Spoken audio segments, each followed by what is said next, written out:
Hi everyone, welcome to another real estate video. This is Javy, the real estate YouTube guy here in Phoenix, Arizona, helping you accomplish your home goals. Today's video is about millennials. Yes, millennials are a hot topic nowadays in the real estate community. There's countless of classes and articles and blog posts about millennial home buyers. Are they buying? Are they selling? They're not buying. They'd rather live with their mamas. As a fellow millennial, I'm sick of hearing it. I'm sick of hearing these classes of people convincing millennials to buy and all this, whatever. I'm not here to talk about personalities. I'm not here to talk about what's wrong or right with millennials. Today's topic is regarding homeownership and millennials. And if you are a millennial, should you be buying a house or should you be waiting for certain things to happen? Or more or less, what are the criteria of if you should be buying or not buying a house as a millennial? As I'm doing research for this, I've noticed there's two different sides of the topic here. There are the grandpas of YouTube or the grandpas of the radio, wherever they are, and there are multiple, not just one, who are saying that if you're a millennial, you should not be buying a house until you have no debt, you have 20% down or at least 10% down, and you should have at least 87 years of reserves. No, not 87 years, 3 to 6 months of reserves, right? And on the other side of the spectrum, there's people out there that are saying, dude, just buy a house. As soon as you qualify, go buy a mansion. Go buy whatever you want to buy. Go get yourself 2 Teslas while you're at it. So there's two sides of the spectrum. And I want to leave my mark on this world with at least not only my kids and my legacy, but at least these videos where I kind of give a middle ground here, right? You know, I think you as the homeowners or home buyers or home sellers that are researching should take these media, the video, blog posts, you know, get them, absorb them, and just make your own conclusion. We're all consultants here. You are the CEOs of your life. You get to make the decision, and if it ends up being the wrong decision or the right decision, you learn from it and you implement that in your life. We are here just to consult you guys. It doesn't matter how big someone is or how, small they are. Even me right now talking to you. My problem is when people follow these, they become fanatics of these people, of these, views or channels or whatever they are, and they use that as a source to criticize other people. Yeah, my person is telling me that I should be in no debt. So you are complete BS for telling people to get in debt. It's not right.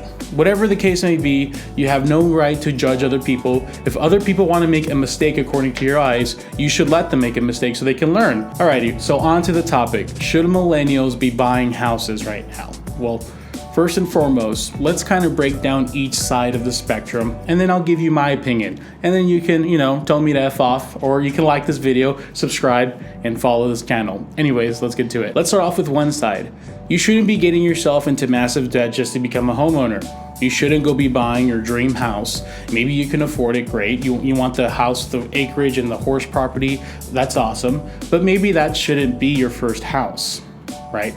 Now, I'm going to counter that with saying that you should have a home goal in mind. And I feel anybody, doesn't matter where you are in your life, you should always have the goal of where you want to end up in. For you, it might be the mansion in fancy part of town. It might be out in the rural areas, a nice 5-acre property for your farm, or it could be just a decent little area with a good school district. Whatever the case may be, I always encourage anyone to have that home goal.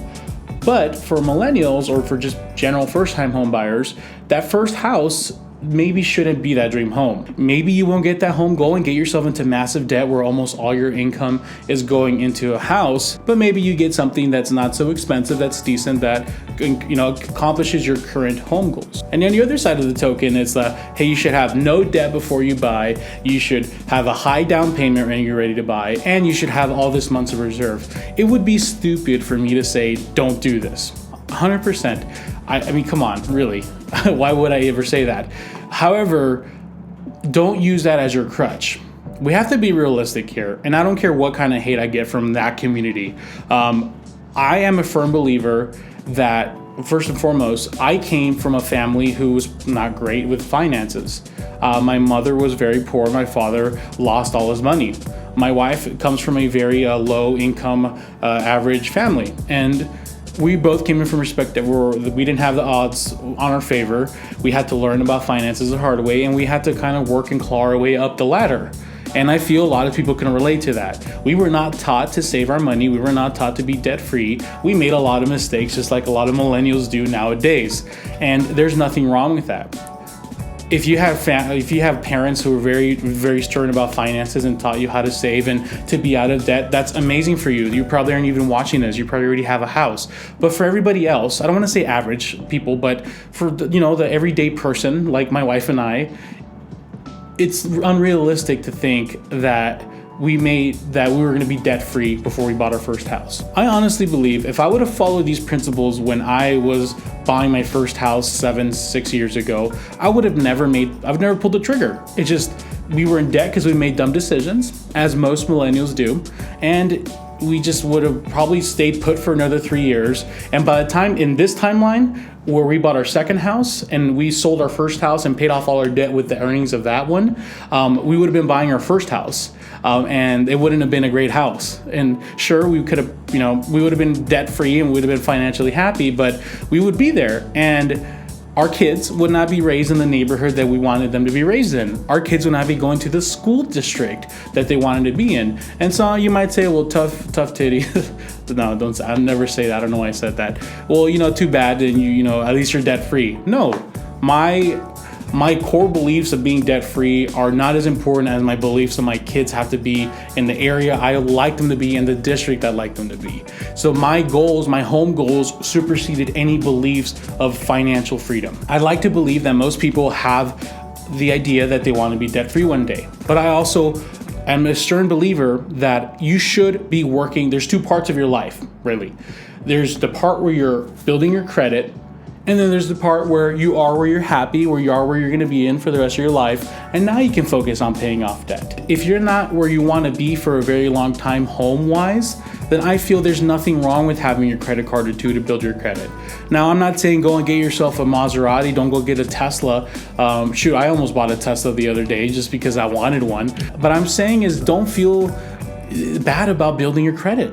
Build that credit. Don't be afraid to build that credit, and don't let other people's opinions of you should be debt free and financial freedom affect your goals, right?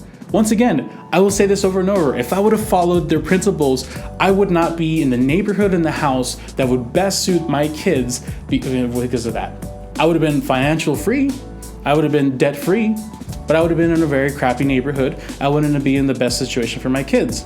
Now, for you, it might be different. You might not have kids, you might have kids. However, you have ambitions, you have goals. You want to live in that nice loft downtown. You want to live in a nicer part of town. Great. Work towards that. Make responsible decisions credit-wise to build your credit. Work your income way to the point where you can go buy that house you want to go buy in.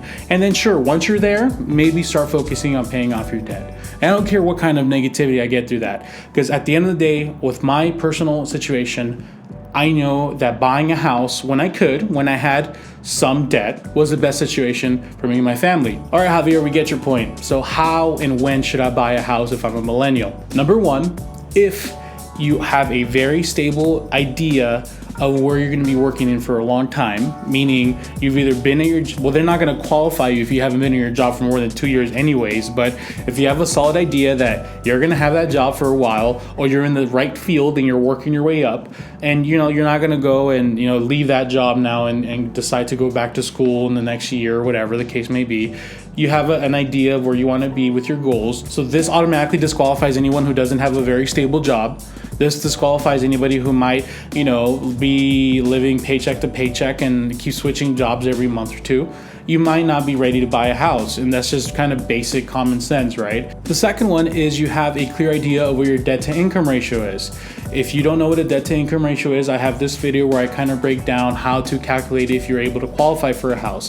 Have an idea of that is, and that's going to really show some clear signs that you're ready or you're not ready. Do you have a massive truck payment of $1,000 a month and you have student loan debt of, $50,000? Well, already that's going to probably disqualify you to buy a house anyways, right? But if you have these two massive debts, then it might not be a good idea as a millennial to get into home ownership. Now, if you have a car payment of $300, you have 2 or 3 credit cards where you keep a minimum balance, you have a balance of about 50% or under, and you have a decent minimum payment of, let's say, $50, $60 a month, then according to the principles of these financial gurus, you should save your money, you should pay off your debt, and you should pay off your car before you even buy a house. Well, that's going to take a year or two, and you're robbing yourself of the potential equity you would have had if you would have just lived there. I don't think there's a problem with having a car payment and 2 credit card payments because, you can still qualify for a decent house.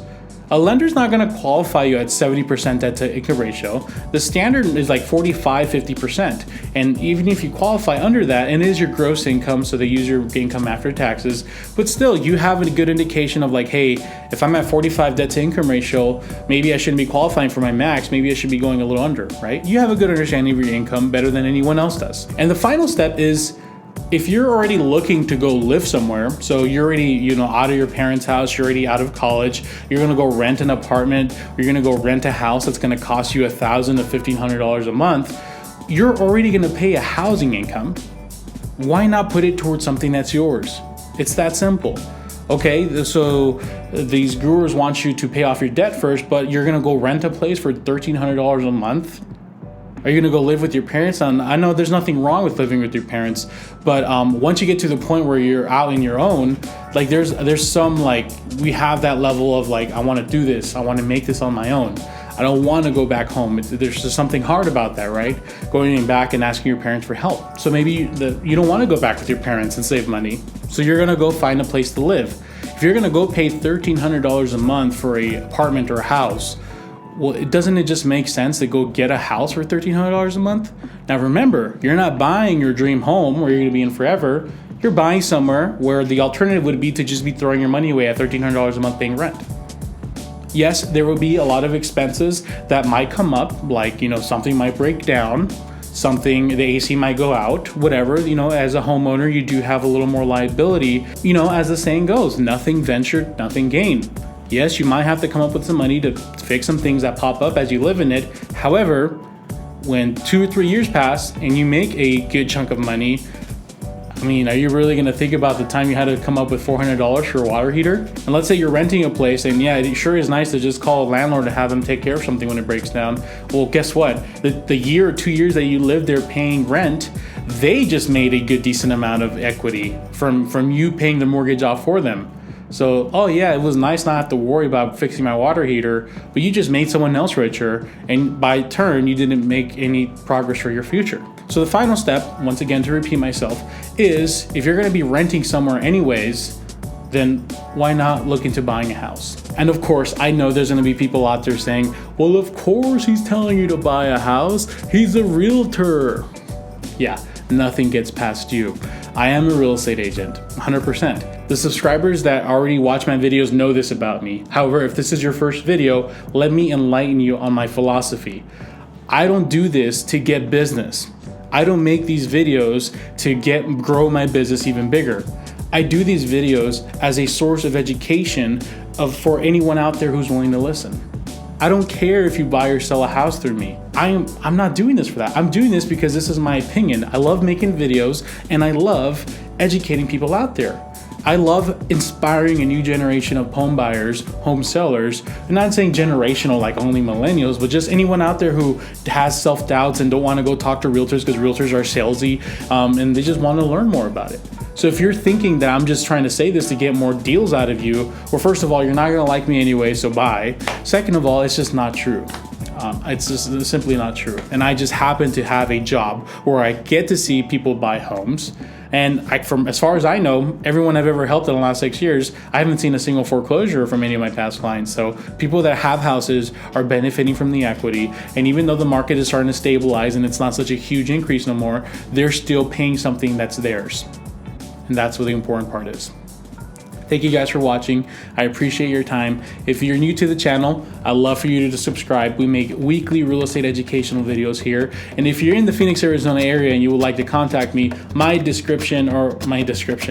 information and my contact info is in the description. For everyone else, if you would like to follow me, my Instagram is my preferred source of contact and also my preferred social media. So follow me here where you can see photos and videos of what's going on in my life. And of course, you can DM me if you haven't had any questions regarding real estate or my contact information. So only question I have for you guys is how do I remove the splotches on my skin? Because I'm not a fan of that. You guys probably noticed that. But anyways, thank you guys so much for watching. I appreciate your time. Have a wonderful day.